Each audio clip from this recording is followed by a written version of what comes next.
MSc Physics semester 3rd Microelectronics Ghanshyam Nagar lecture number 21। पिछली class में हमने TM मोड के लिए इलेक्ट्रिक फील्ड और मैग्नेटिक फील्ड के बारे में बात की थी।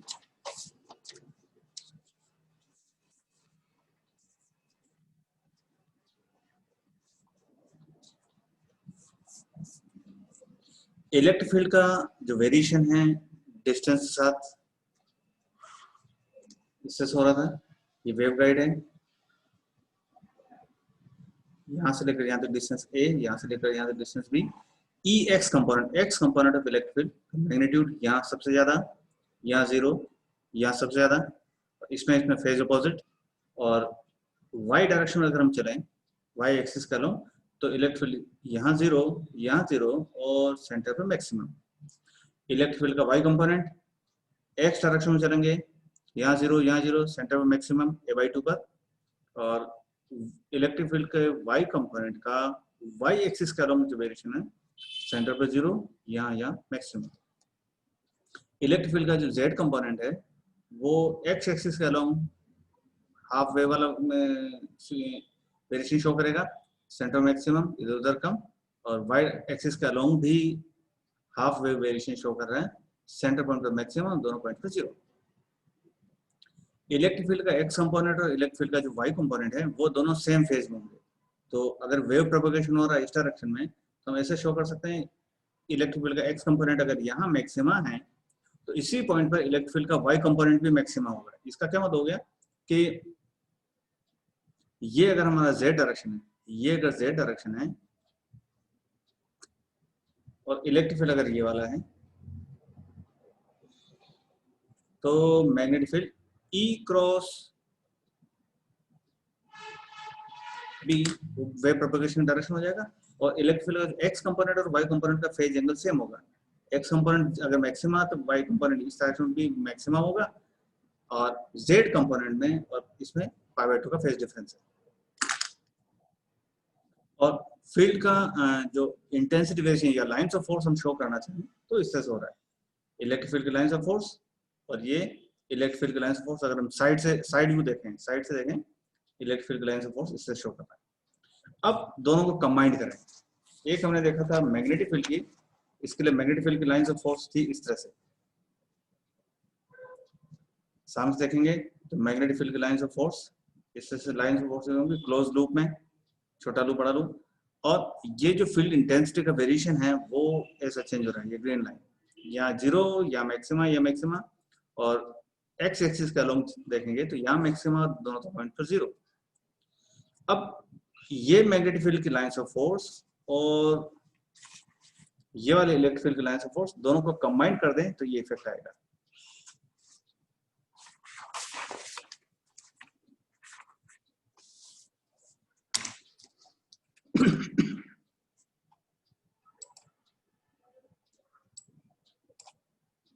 मैग्नेटिक फील्ड की लाइंस ऑफ फोर्स ये जो ग्रीन कलर से शो कर रखा है यूं,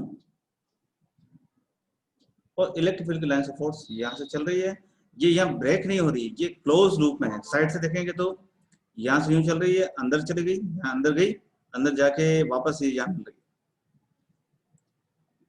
ये। और इसी चीज को अगर हम साइड से देखेंगे, इधर से देखें, तो ये हमें ऐसा दिख रहा है। तो ये फ्रंट व्यू और साइड व्यू ऐसा हो गया।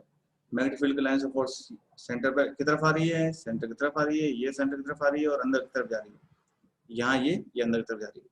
फिर फील्ड इंटेंसिटी यहाँ मैक्सिमम, यहाँ कम हो रही है, यहाँ मैक्सिमम, यहाँ मैक्सिमम, यहाँ कम हो रही, यहाँ कम हो रही।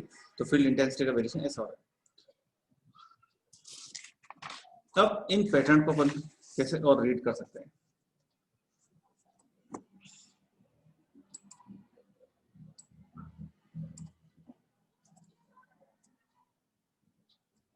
While plotting a composite field pattern E and H together, दोनों को एक साथ हमने शो किया। ग्रीन कलर से मैग्नेटिक फील्ड और रेड कलर से इलेक्ट्रिक फील्ड।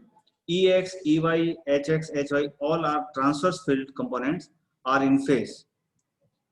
Z डायरेक्शन में वेव प्रोपेगेट हो रही है, तो EX, EY H X H Y, ये सारे ट्रांसवर्स कंपोनेंट्स हैं। ये सारे ट्रांसवर्स कंपोनेंट्स सेम फेज में, factor j indicating a phase shift of pi by 2, तो is present only in the equation E Z. केवल ई जेड में जे factor आ रहा है, तो जो जेड फैक्टर जेड कंपोनेंट होगा उसमें फेज डिफरेंस पाई बाई 2 का हो गया। Therefore, the maximum of transverse electric field coincide with the maximum of transverse magnetic field. This is expected because the energy, means Poynting vector, propagates along z direction. The composite field pattern corresponding to TM11 mode is shown in figure. This field pattern moves along the waveguide axis with phase velocity vpz field pattern, or while the energy propagates with group velocity vg. Z direction wave travel कर रही है। Next, इससे next higher mode TM21 mode. अब आप इसमें ये ध्यान रखना, ये M ये N, TMN होता है। M x एक्सिस के अलोंग है और N y एक्सिस के अलोंग है। तो TM21 mode differs from TM11 mode only in presence of second half wave in field distribution along the x-axis. केवल x-axis के along change हो रहा है. This means that a second elementary cell of field is developed along the dimension A. अब TM21 में क्या होगा वो डायग्राम आप देखो.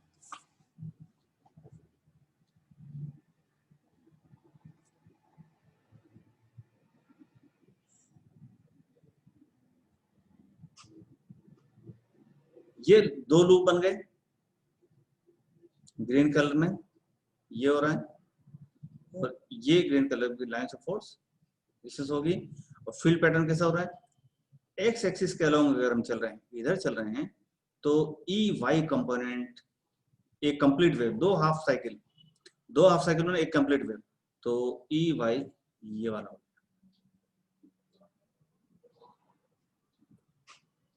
सेंटर बाय मैक्सिमा, फिर जीरो, फिर डायरेक्शन अपोजिट, फिर ये.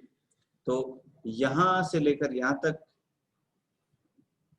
एक्स कंपोनेंट वाई कंपोनेंट ऐसा, और यहां से तक वाई कंपोनेंट का डायरेक्शन चेंज हो गया. और वाई एक्सिस का अलोंग अगर हम चलेंगे तो केवल सिंगल हाफ वेव जैसा पहले पैटर्न था, यहाँ मैक्सिमा, बीच में जीरो और यहाँ वापस मैक्सिमा. और magnetic field pattern green colour से, electric field pattern red colour से. Field pattern of TM21 mode is transverse cross section of rectangular waveguide.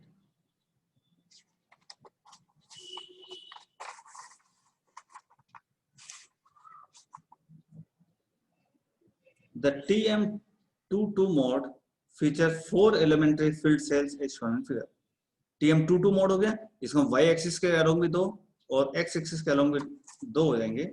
ये फील्ड पैटर्न हो जाएगा इस तरह का.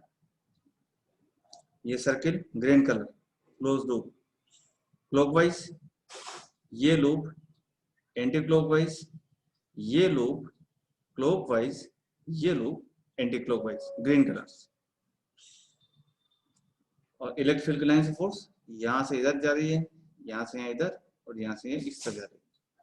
डायरेक्शन देखना, यहां से इलेक्ट्रिक फील्ड इस तरफ है, तो यहाँ इससे यहाँ तक इलेक्ट्रिक फील्ड इस तरफ है.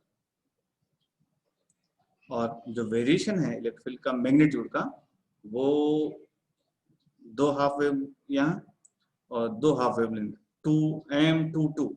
तो x एक्सिस के अलोंग भी दो हाफ वेव के इक्वल और y एक्सिस के अलोंग भी दो हाफ वेव के इक्वल. तो ये दो हाफ वेव बने λ/4 प्लस λ/2 प्लस λ/4, λ/2 प्लस λ/2 लैम्डा. तो ये भी लैम्डा हो गया, ये भी लैम्डा हो गया. Field pattern of TM22 mode is in transverse A cross section of a rectangular waveguide.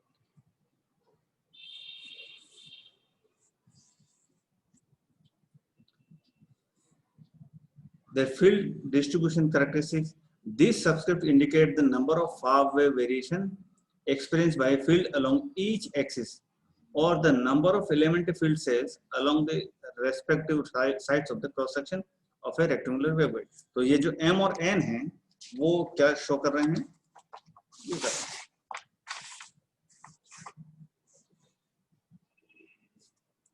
The integers m and n introduced on purely trigonometric grounds may now be assigned a physical interpretation by looking into it. m x square along और n y x square along कितने number of half waves हैं उसको show कर रहा है। ठीक है, तो ये हमारे पास हो गया transverse magnetic field, transverse magnetic wave और उसका फील्ड डिस्ट्रीब्यूशन। नेक्स्ट क्लास में हम लोग देखते हैं कि ट्रांसवर्स इलेक्ट्रिक मोड कैसा हो, ट्रांसवर्स रेक्टेंगुलर वेवगाइड में टीई मोड में फील्ड पैटर्न कैसे होते हैं, फिर उसका अरेंजमेंट कैसा होता है।